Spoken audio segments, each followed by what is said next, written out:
Hi అండి, నేను మీ Anjali. Welcome back to our channel. So ఈరోజు వీడియోలో జున్ను పాలు లేకుండా జున్నుని ఎలా తయారు చేసుకోవాలో చూద్దాం. కామధేను అనే జున్ను పౌడర్ని మనకి ఏ స్టోర్లో అయినా దొరుకుతుందండి.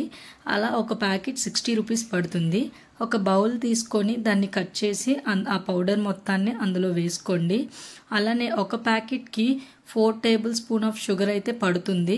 సో మీ స్వీట్నెస్కి తగ్గట్టు మీరు వేసుకోవచ్చు. ఆల్రెడీ స్వీట్ ఉంటుంది పౌడర్లో. సో దాన్ని బాగా మిక్స్ చేయండి. పౌడర్లో మొత్తం షుగర్ అంతా కలిసేలాగా బాగా మిక్స్ చేయండి. అలానే ఒక ప్యాకెట్ పాలు అయితే పడుతుంది. ఫుల్ క్రీమ్ మిల్క్ అయితే పడుతుందండి. దీనికి చిక్కటి పాలు అయితే జున్ను చాలా బాగా వస్తుంది. సో ఏ ఉండలు ఏమీ లేకుండా ఉండాలి అంటే బాగా దీన్ని మిక్స్ చేసుకోవాలి.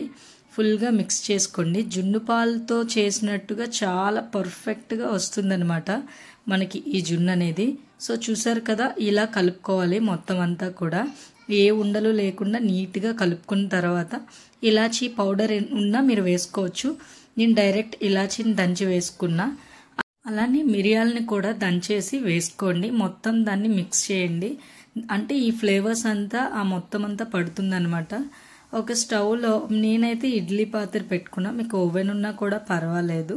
అందులో ఒక స్టాండ్ పెట్టి కొంచెం వాటర్ పెట్టి మనం బాయిల్ చేయాలి. మొత్తం అంతా కూడా గిన్నెని పెట్టండి. దాని మీద మూత పెట్టి ఏదైనా బరువైంది పెట్టాలన్నమాట. నేనైతే రాయిని పెట్టాను, అంటే ఆవిరికి మంచిగా కుక్ అవుతుంది. సో మూత పెట్టేసి లో ఫ్లేమ్లో కొంతసేపు ఉడికించండి. ఒక 15 to 20 మినిట్స్ వరకు ఉడికించిన తర్వాత మనం తీసి చూసుకోవాలన్నమాట అది ఎలా అయింది అన్నది. నీరులా ఉన్నదా లేకపోతే కొంచెం బాగానే అయ్యిందా అన్నది. సో నేనైతే చాకుతో చూస్తున్నాను. ఇలా చూసాక చాకుకి ఏమీ అంటట్లేదు అంటే మనకి జున్ను రెడీ అయిపోయినట్టేనండి.